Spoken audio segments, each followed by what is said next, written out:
This is season 3 of The Sweater with Kathleen Dames. I'm your host, Kathleen Dames, and over the course of our 12-week season, we will knit basic cable together. An awesome worsted weight cabled pullover. Hello, my friends, and welcome to season 3, episode 2 of The Sweater with Kathleen Dames. Today, we're going to be talking about yarn. Oh, yarn, we love it so. We are knitting basic cable, and for that, in the original, I used worsted weight yarn. Ta-da! This is Malabrigo Rios. It is a lovely superwash worsted weight yarn. And what is worsted weight? It's a little confusing because worsted, the word, is used for a couple of different things. One, it can be the weight of yarn, and that by weight we mean thickness. We can also mean actual weight. So Rios comes at about 200 yards per 4-ounce skein. Approximately 100 grams, approximately 193 meters, I think something in that range. So if you find a yarn that has a similar, weight to length ratio, we can work with that. The other meaning of worsted is the way the yarn is spun. Now, I'm not a spinner. It's one of those things that I've always been interested in, but I'm busy knitting and designing, so I don't have time to also make my own yarn at this point. But there are two different basic ways of spinning yarn, and for a yarn like this multiply superwash, what happens is they card or comb all of the fibers to go in one direction. So it's very smooth. And it means you can sort of pack the fibers in tightly. And then the way that is spun into yarn is called worsted weight yarn. Worsted spun yarn. See, I'm messing it up already. The other kind of fiber prep for spinning, whether it's commercially done or by hand, is called woolen. And for that, the fibers are sort of left to be jumbled up together, and that sort of takes advantage of wool's crinkliness. It's the way it sort of bunches up, and they all sort of clump together. And so woolen spun has lots of air in it. Sort of if you compare the two, one is very sort of smooth and refined, and the other is a little rougher, more heathery. A classic example these days is Brooklyn Tweed's Shelter, the first yarn they released. And you'll discover, if you knit a sweater with that it actually feels sort of light for what it is. It's very warm, so the wool and all that air in there traps your body heat, which is pretty cool. And those little pockets of air are warmed up by your body, and so it actually sort of holds in more heat. Differently than worsted spun yarn. Worsted spun is also nice and warm too, but it's usually sort of a denser yarn, more compact, and often with a high twist, which sort of keeps everything together and smooth. And so then twist, that's the other thing I'm talking about. The yarn that I knit with, Rios, is a multi-ply yarn, and I'm going to sort of show that. If you look closely, you can see that this has 4 plies to it. I'm going to talk about ply in a minute in another way. And so there's 4 threads that were originally spun, and then they're spun together. And the more plies you have, the stronger the yarn is, the harder, like if you try and break it with your hands, the harder it is to break, the more plies there are, because they work together, all twisted up. And that can be great.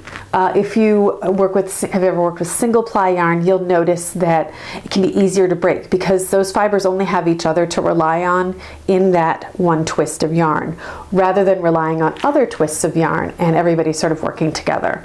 So the other thing about plies, another way worsted weight yarn is discussed is in terms of plies.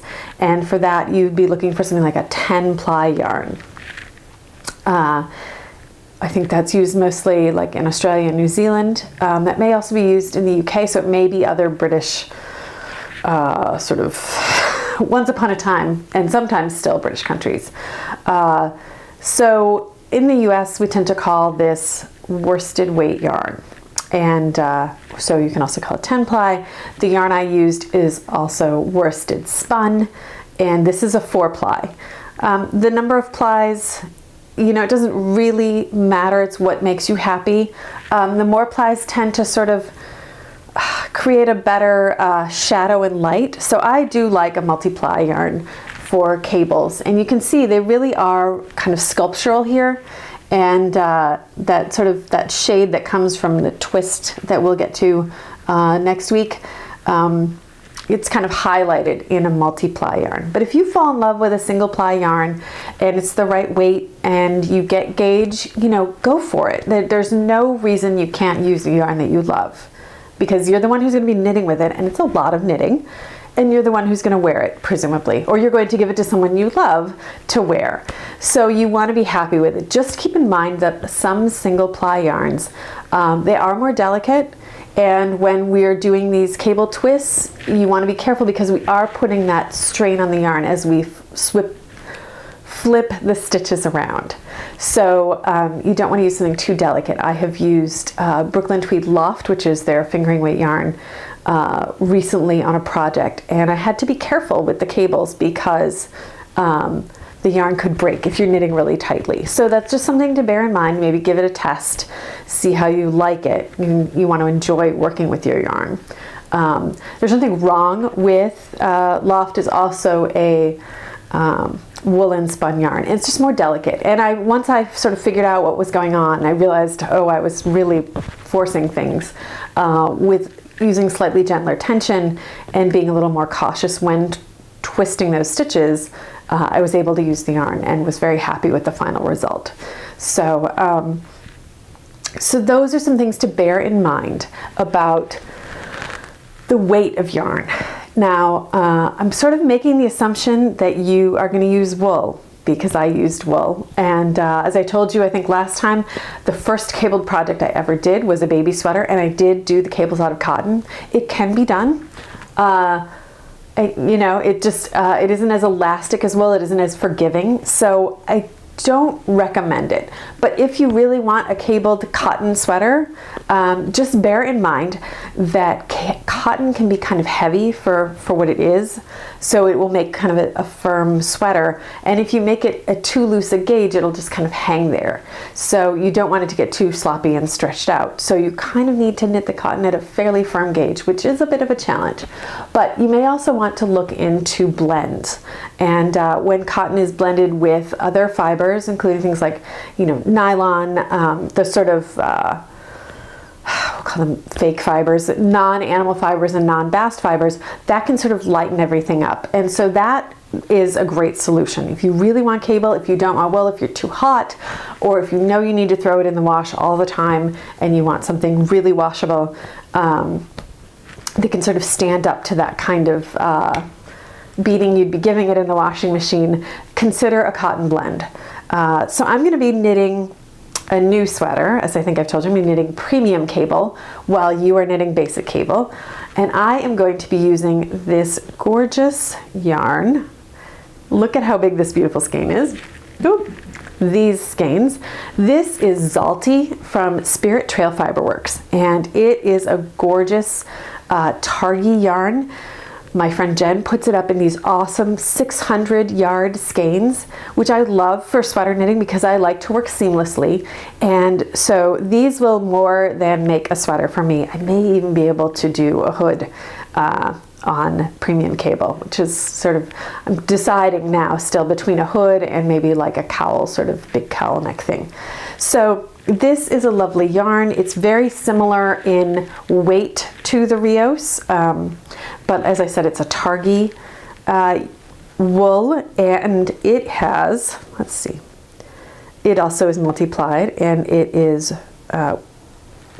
worsted spun. This has 3 plies. And I think it's going to be great. I've been swatching and testing out a few things, so I'll show that to you next time. But this is a great option. It's very similar in terms of length and weight, so I can make that switch from the Rios. Other great yarns to consider include, hold on, I've got a little list. Your basic workhorse yarn like Cascade 220.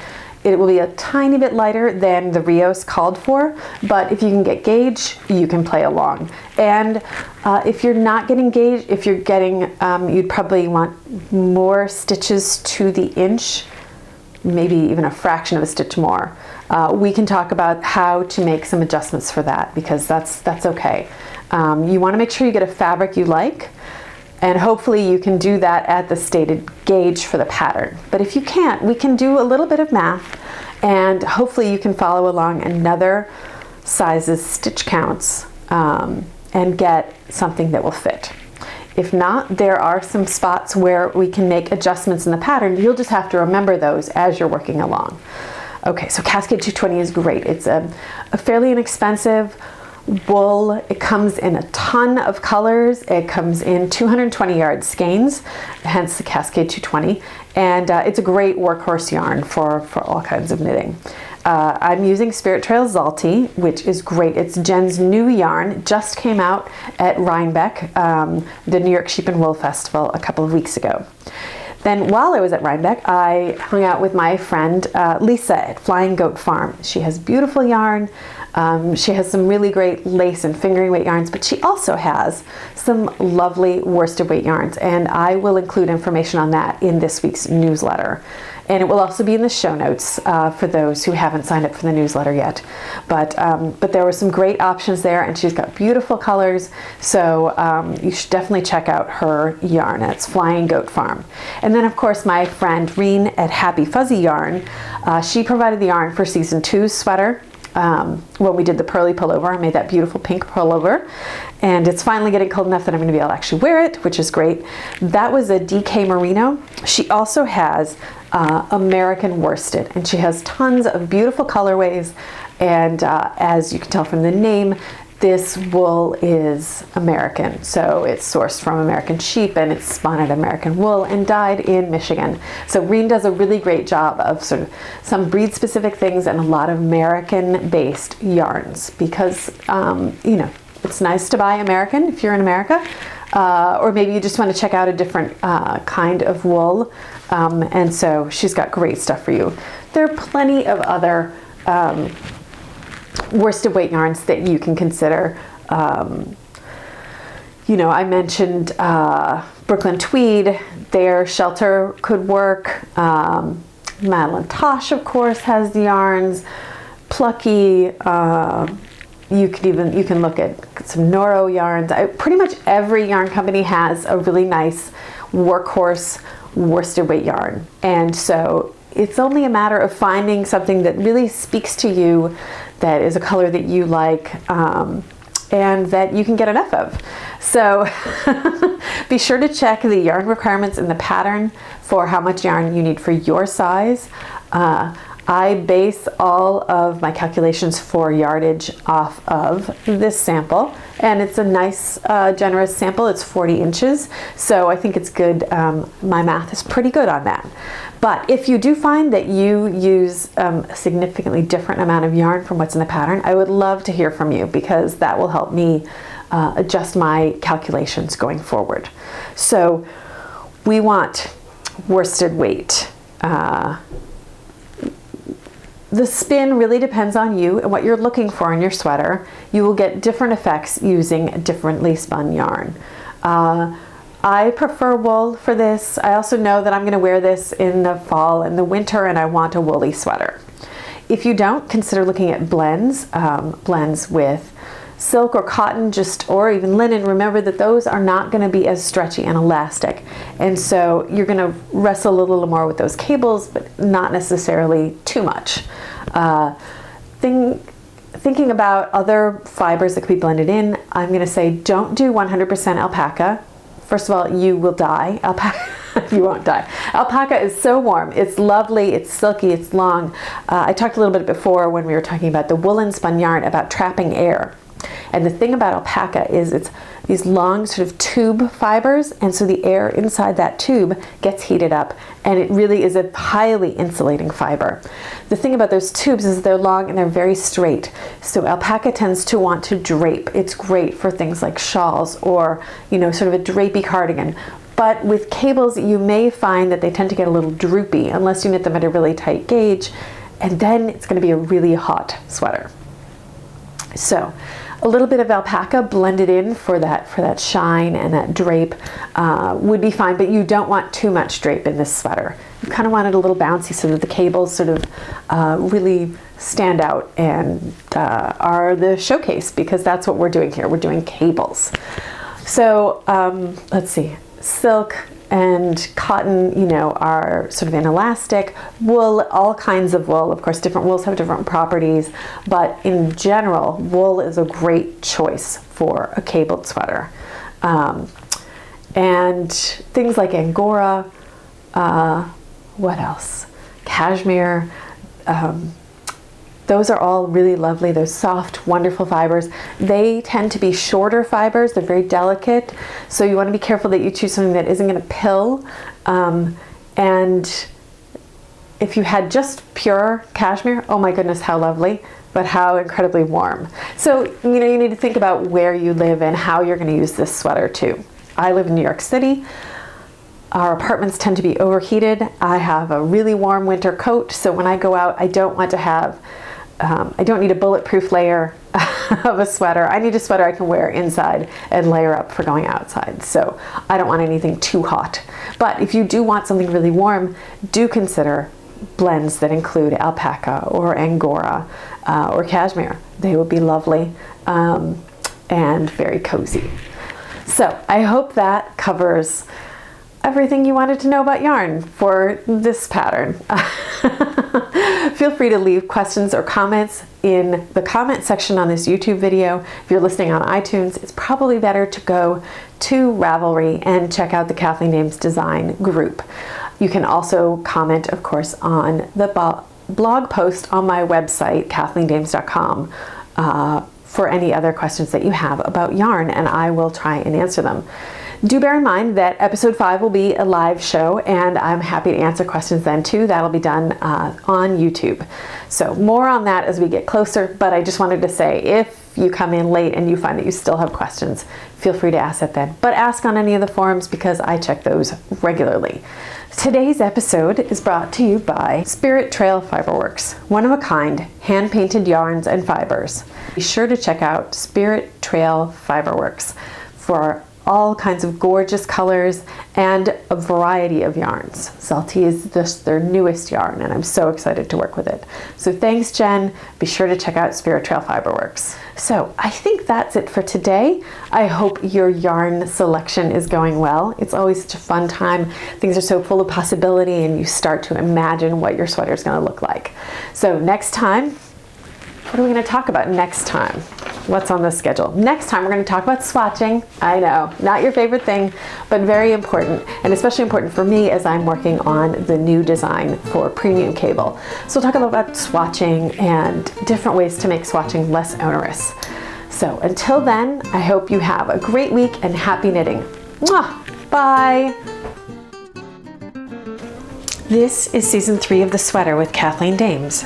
Over the course of our 12-week season, we will knit basic cable together. Many thanks to Jen at Spirit Trail Fiberworks, Corinna at Picnic Knits, Tara Sweiger and my fellow Starship Captains, and you for being part of The Sweater with Kathleen Dames. Don't forget to visit kathleendames.com/thesweater to sign up for the newsletter. Just not a joiner? Purchase your copy of Basic Cable from my Ravelry shop anytime. Be sure to share your progress on social media with the hashtags BasicCable and KDSweater. Questions? Comments? Visit the Kathleen Dames Design Ravelry forum today. Thanks so much for joining me, and happy knitting!